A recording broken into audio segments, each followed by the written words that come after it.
నా మార్గముదలక సాగని పయనము అవుతులేనిది నీ సహనము సాటిలేనిది నీ త్యాగము బతుకు బాటలో ఎన్ని వెతుకులాటలో మలుపు మలుపునా ఎన్ని ఆటుపోటులో గెలుపే నీ ధ్యేయం సాహసమే నీ ఆయుధం సాధించే నీ ఆశయం సాహసమే నీ ఆయుధం సాధించే నీ ఆశయం.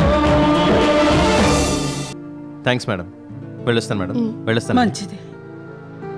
ఇందు, ఈ అబ్బాయి పేరు కూడా పెరుమాళేనంట కదా? అవును. ఈ పెరుమాళ్ కూడా మన పెరుమాళ్లాగే అనిపిస్తున్నాడు.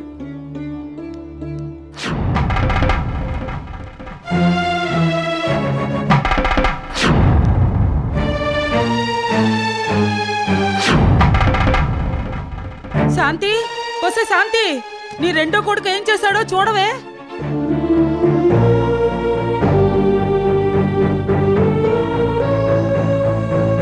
అచ్చు మన సీతలా ఉన్న గీతని పెళ్లి చేసుకుని తీసుకొచ్చాడే.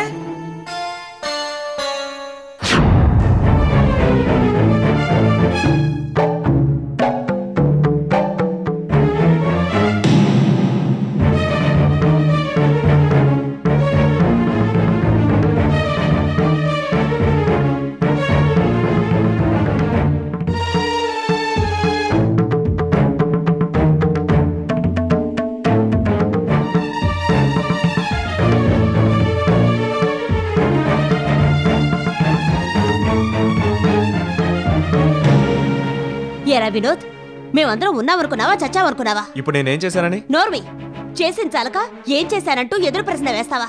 ఎవరిని అడిగి చేసుకున్నావరా పెళ్లి? నాకు నచ్చింది చేసుకున్నాను. అంతా నీ ఇష్టమేనా? మాతో చెప్పక్కర్లేదా? మేము ఒప్పుకోకర్లేదా? అంత స్వతంత్రుడు అయ్యావన్నమాట. నువ్వు ఒప్పుకుంటావనే అనుకున్నాను. నా మాట కాదని నీ అంతటి నువ్వెవరినో కట్టుకొస్తే నేను ఒప్పుకోవాలా?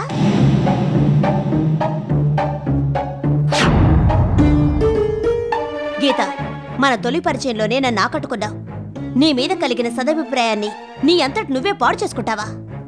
నువ్వేదో మంచిదాని వరకుంటే నువ్వు చేసింది ఇదా?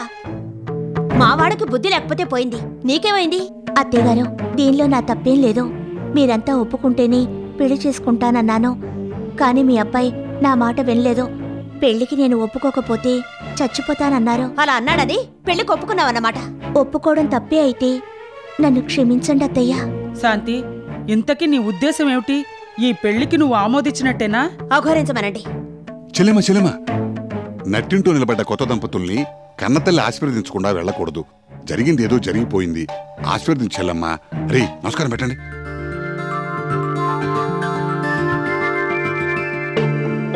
అదేమిటి చెల్లమ్మ అలా నిలబడిపోయావు? వాళ్ళు కాళ్ళ మీద పడ్డారు. ఆశీర్వదించు. సీత, చెప్పమ్మా. అత్తయ్య, ఆశీర్వదించండి.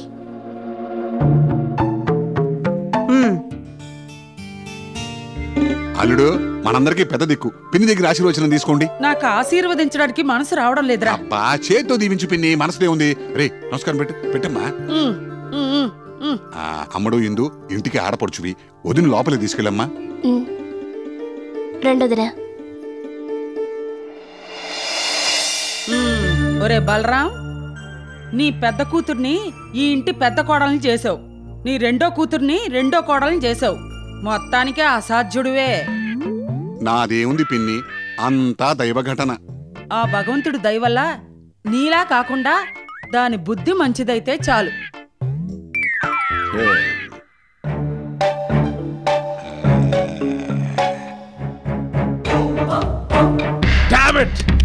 నిన్ను కాదని వేరే దాన్ని పెళ్లి చేసుకుంటాడా? ఎంత ధైర్యం! ఏం చూసుకుని వాడు అలా వాగుతున్నాడు? చేసుకోనంటవే కాదురా, బాలాజీకి లతకి అక్రమ సంబంధం అంటకట్టాడు. అంటకడతాడు. ఊరుకుంటే ఆ అక్రమ సంబంధమే కాదు, ఇంకేమన్నా అంటకడతాడు. ఆణ్ణొదలను.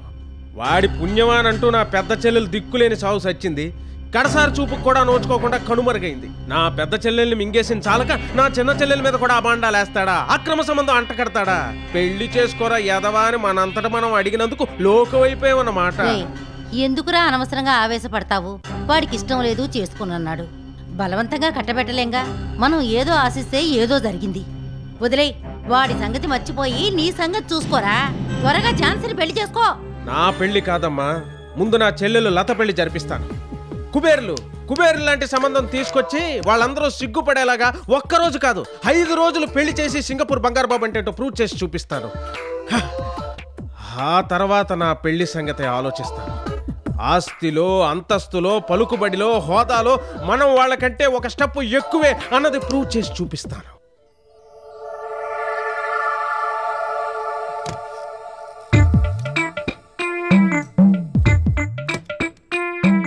ఇంకా ఈ ఫోటో ఎక్కడెందుకు? అమ్మా గీత, నువ్వు వినోదలుడు తీసుకున్న ఫోటో రేపీ పాటికి ఇక్కడ ఉంటుంది. గీతమ్మడు, నిన్ను కన్నానే కాని నీ సంరక్షణని చూడలేకపోయాను. ఆ బాధ్యత కూడా మెమ్మే చూసుకుంది. ఒక గౌను ముక్క గాని, ఒక రిబ్బన్ ముక్క గాని నీకు కొనిపెట్టే అవకాశమే నాకు లేకుండా పోయింది. ఇప్పుడు అవన్నీ ఎందుకు నాన్నా? చెప్పాలమ్మా, చెప్పాలి. నా తప్పుకుంటేనే నాకు తృప్తి. ఇప్పటి వరకు నీ గురించి పట్టించుకోను నేను. ఇప్పుడు నీ కన్నతండ్రిగా నీ పెళ్లి చేసి నా బాధ్యత నెరవేర్చుకున్నానమ్మా. సమయానికి నువ్వు మెమ్మ నాకు తారసపడటం, అదే టైంకి వినోద్కి 2వ పెళ్లి ప్రపోజల్ రావటం, బమ్మిని తిమ్మిని చేసి, తిమ్మిని బమ్మిని చేసి ఆ లతని పక్కకి తప్పించి వినోద్తో నీ పెళ్లి జరిపించాను. ఆడబాలవారి కోడల్ని, అక్కకి తోడుకోడల్ని చేశాను. ఇంతకన్నా నాకు కావలసిందేముందమ్మా? పెద్దింటి కోడలుగా రావటం బాగానే ఉంది, కానీ ఇక నుంచే నువ్వు అతి జాగ్రత్తగా ఉండవలసిన అవసరం ఉందమ్మా. ఇది లంకంత కొంప. డ్రైవరు పని మనిషితో కలిపి 15 మంది దాకా ఉంటారు. ఇక రోజువారీ వచ్చిపోయే వాళ్ల సంఖ్య సగటున 10-15 తలకాయల దాకా ఉంటాయి. వచ్చిపోయే వాళ్ల గురించి అంతగా పట్టించుకోకపోయినా ఇంటూ ఉంటున్న వాళ్ల విషయంలో మాత్రం నువ్వు ఆచితూచి ప్రవర్తించాలి. తొలి పరిచయంలోనే నిన్నెంతో పొగిడిన శాంతమ్మ గారు, అదేనమ్మా మీ అత్తగారు, నువ్వు వినోదుని పెళ్లి చేసుకురాగానే నీ వంక ఎలా చూసిందో గమనించావా? ఎంత చులకనగా మాట్లాడింది. కాటికి కాకుండా వాకిట్లో కాళిజాపు కూర్చుందే ముసలిది అన్నపూర్ణమ్మ. అది అందరికన్నా డేంజర్ మీద డేంజర్. పార్టీ ఫిరాయింపుల కన్నా దారుణాతి దారుణంగా ప్లేట్లు ఫిరాయించేస్తుంది. మెజారిటీ ఎటుందో చూసి అడి చెయ్యెత్తేస్తుంటుంది. ఇక మీ బావ జయకృష్ణకి వ్యక్తిత్వం, స్థిరత్వం రెండూ లేవు. మీ ఆయన వినోద్కి వెనక నుంచి ఎవరైనా కియ్యెక్కిచ్చినా కాకుడింతం కూడా సరిగ్గా చెప్పలేడు. ఇక నీ మరిది బాలాజీ పెళ్లాంచాటు మొగుడు, మెత్తని దొంగ. పైగా ఈ ఇంటికి తొలివారసునిచ్చానని గర్వం వాడికి.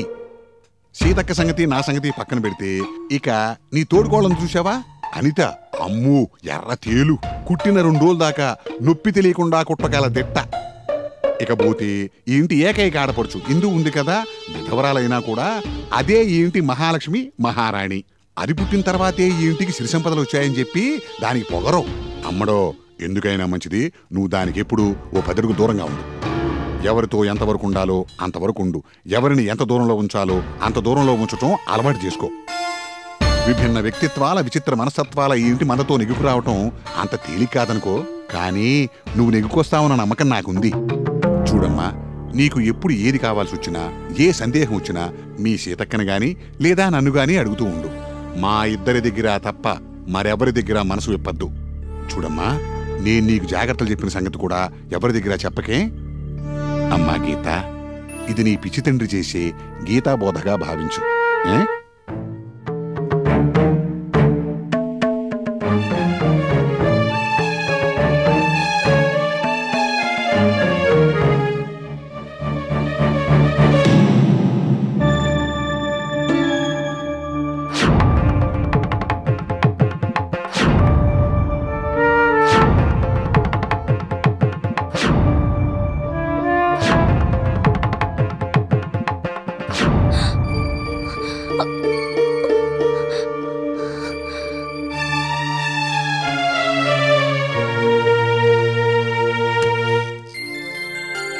Hi బుజ్లు, own చేస్తున్నావమ్మా? ఓన్లా పాలు తాగావా? అనిత, నా కొడుకుని చూడు, అచ్చు నాలాగే నవ్వుతున్నాడు. అనిత, వీడి నవ్వు చూడు. అనిత, ఏ అనిత, ఏమైంది? దేని గురించి ఆలోచిస్తున్నావు? నా ఉనికి గురించి, నా భవిష్యత్తు గురించి. నీ ఉనికికి ఏమైంది? నీ భవిష్యత్తు గురించి బెంగ దేనికి? మొన్నటిదాకా సీతమ్మల్ని ఒకటై నన్ను డాన్స్ ఆడించారు. ఇప్పుడేమో అక్క చెల్లెలిద్దరూ, అదే డబుల్ ఫోటోలిద్దరూ తోడుకోడలయ్యారు. ఇక నా పని రికార్డింగ్ డాన్సే అనుకుంటాను. అప్పుడు మాలిని బలగం పెరిగింది, ఇప్పుడు సీత బలగం పెరిగింది.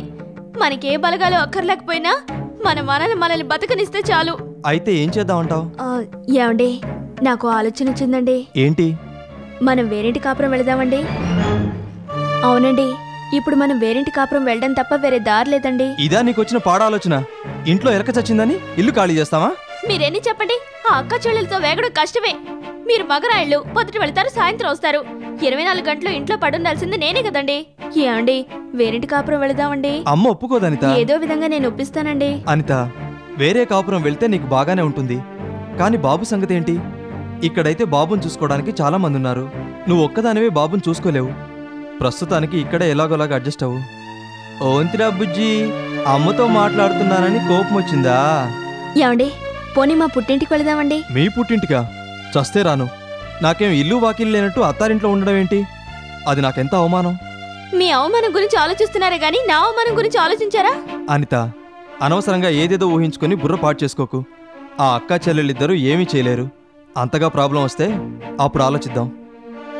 వేరే కాపురం ఒకట, వేరే కాపురం వెళ్ళి ఏం చేస్తావు?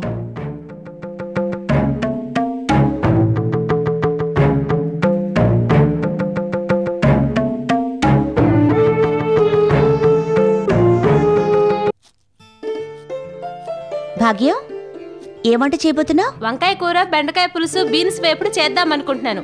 తోటకూర ఏం చేయమంటారు? నీకు తోచింది చెయ్యి. సీతమ్మ గారు, మీ సెల్లమ్మ గారు మీరు ఒకేలా ఉంటారు కదా, మీ ఇద్దరిని పోల్చుకోవటం ఎలా అంటారు? నేను సీతని కాను, గీతను. మీరు గీతమ్మ గారా? సీతమ్మ గారు అనుకుని బోల్తా పడ్డాను. గీతమ్మ గారు, కాఫీ తాగుతారా? వద్దు భాగ్యం. భాగ్యం, నేనొకటి అడుగుతాను, దాపరికం లేకుండా చెప్పాలి. అడగండమ్మా, నాకు తెలిసింది చెప్తాను. ఈ ఇంట్లో వాళ్ళు ఎలాంటి వాళ్ళు? నువ్వేం భయపడక్కర్లేదు, కొత్తగా కాపురానికి వచ్చిందని కదా, ఎవరెవరు ఎలాంటి వాళ్ళో తెలుసుకుందామని అడిగాను.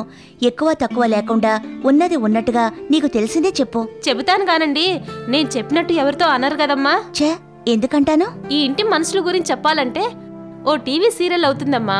టూకీగా చెప్తాను వినండి. ముసలమ్మ గారు, అదే అన్నపూర్ణమ్మ గారు, పాతకాలం మనిషి. మంచితనంతో పాటు చాదస్తం కూడా ఉందనుకోండి. టీవీ ఉంటే చాలు, ఇంకేం అక్కర్లేదు. పెద్దమ్మ గారు, అదే శాంతమ్మ గారు, నిజంగా శాంతమూర్తి. అయితే ఏమాత్రం తేడా పాడా వచ్చినా తాడపెడే తెలిచేస్తారు. తల్లి కాదు, కొడుకు కాదు, కూతురు కాదు, కోడళ్ళు కాదు, ఎవరైనా ఒకటి ఆ అమ్మకి. ఇంటి ఆడపడుచు ఇందమ్మ గారి గురించి చెప్పాల్సి వస్తే మచ్చలేని చందమామ. మంచికి మారుపేరు. చాతనైతే ఒకళ్ళకు ఉపకారం చేయడం, లేదంటే తన పనేదో తను చూసుకోవడం తప్ప అనవసర విషయాల జోలికెళ్లరమ్మా. పాపం ఆయమ్మకే దేవుడు తీరని అన్యాయం చేశాడు.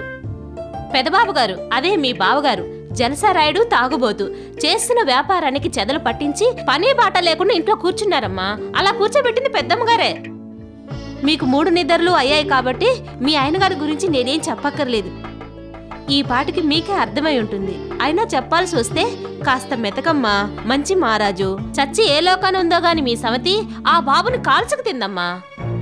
మీ మరిదిగారు బాలాజీ బాబు, మనిషేమో బంగారం, కాని పళ్ళని చేతిలో బొంగరం. మీ చిన్నతోడి కోడలు అనితమ్మ, అమ్మో రాకాసమ్మా.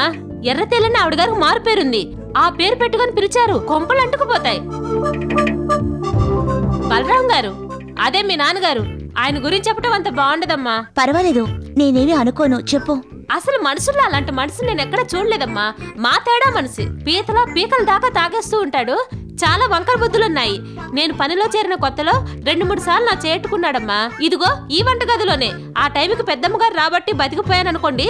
నారదుడు, శకుని, దేవేంద్రుడు ఆయన ముందు ఆనరమ్మా. అవును, మా అక్క సీత గురించి చెప్పనే లేదు. సీతమ్మ గారండి, ఒక్క ముక్కలో చెప్పాలంటే మీ అక్కగారు మా లోగుట్టు మనిషమ్మా. మనసులో ఉన్నదేంటో ఆ మహేశ్వరికి కూడా తెలియదు. కంటి చూపుతో, పెదవీర్పుతో, మాటకు దొరకని మాటతో ఈ ఇంటిని శాసించగలిగే గడిసావిడమ్మా. భాగ్యం, ఏం చేస్తున్నావు? వంటకు తయారు చేస్తున్నానమ్మా. ఎవరైనా దొరికితే చాలు, చేస్తున్న పని మానేసి కబుర్లు మొదలు పెడతావు. గీత, నీకిక్కడేం పనమ్మా? అబ్బే ఏం లేదు, ఏం తోచగా ఇలా వచ్చాను. సరే నాతో రా. రా.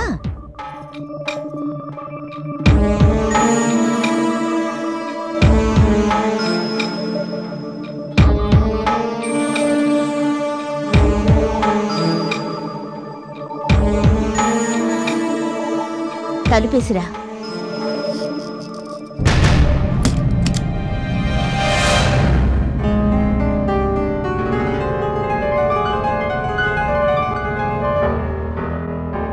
గీత, మనం ఏదైనా విహారయాత్రకు వెళితే అక్కడ విశేషాలను వివరాలను తెలుసుకోవడానికి స్థానిక గైడ్ మీద ఆధారపడతాం.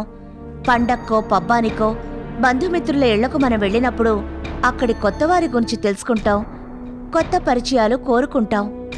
కొత్తగా ఆఫీసులో చేరిన ఉద్యోగి అక్కడున్న సిబ్బంది గురించి తెలుసుకోవాలని ఆశిస్తాడు, పరిచయాలు చేసుకుంటాడు. అత్తిల్లన్నది విహార కేంద్రం కాదు, బంధుమిత్రుల ఇల్లు కాదు, ఆఫీసు కాదు. కాపురానికొచ్చిన కొత్త చోటు. అత్తింటిలోని అత్తమావల్ని, భర్త మరుదుల్ని, తోడి కోడళ్లని, ఇంకా పనివాళ్లని కొత్త కోడలుగా పరిచయం చేసుకోవాల్సిన అవసరం ఉంది. ఎవరెవరు ఎలాంటి వాళ్ళు అనేది తెలుసుకోవాలనే ఆసక్తి ఉంటుంది. అయితే అత్తింటి వాళ్ల గురించి పని మనిషిని అడిగి తెలుసుకోవాల్సిన అవసరం లేదు. పని మనుషుల నుంచి, డ్రైవర్ల నుంచి సరైన సమాధానం నీకు రాదు. వాళ్ళకి నచ్చిన వాళ్ల గురించి ఒకలా చెప్తారు, నచ్చని వాళ్ల గురించి మరోలా చెప్తారు. పైగా అడిగినందుకు మనల్ని లోకువ కడతారు.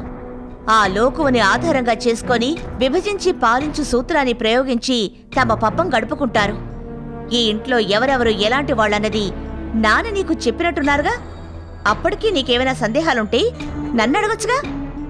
మన నాన్న ఈ ఇంటి అల్లుడు, పైగా బియ్యంకుడు. నేనేమో ఈ ఇంటి పెద్ద కోడల్ని, అంటే ముఖ్యమైన వ్యక్తులు అన్నమాటేగా. మా తరఫున మా ప్రోద్బలంతో ఈ ఇంటికి కోడలుగా వచ్చిన దానివి. మా గౌరవం కాపాడుతూ నీ గౌరవాన్ని నువ్వు నిలబెట్టుకోవాలి. మన ముగ్గురం ఒకటేనన్న సంగతి మర్చిపోవద్దు. నీకేం కావాలన్నా నన్నడుగు. చూడు, నాన్న నేను మా ఇద్దరి సహాయం లేకుండా నువ్విక్కడ బతకలేవు.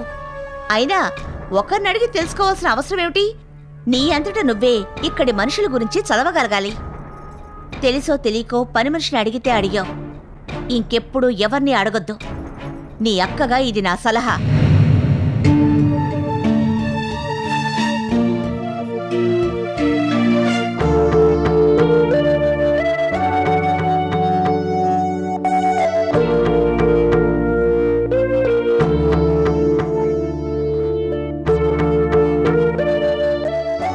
నాన్న నేను మా ఇద్దరి సహాయం లేకుండా నువ్విక్కడ బతకలేవు.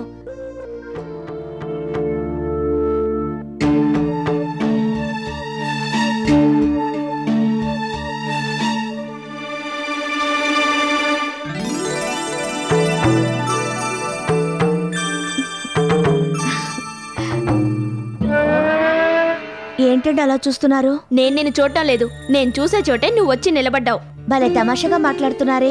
నేను సీతనా లేక గీతనా అనే సందేహంతో చూస్తున్నారు కదూ. సీతలాంటి ఒక్క గీత కాదు, 100 మంది గీతలొచ్చినా నేను సీతను గుర్తుపట్టగలను. నువ్వు గీతవే. హాస్యంతో పాటు మీకు చాలా తెలివి కూడా ఉంది. పొగడతలు చాలు గాని ముందెక్కడి నుంచి వెళ్ళు.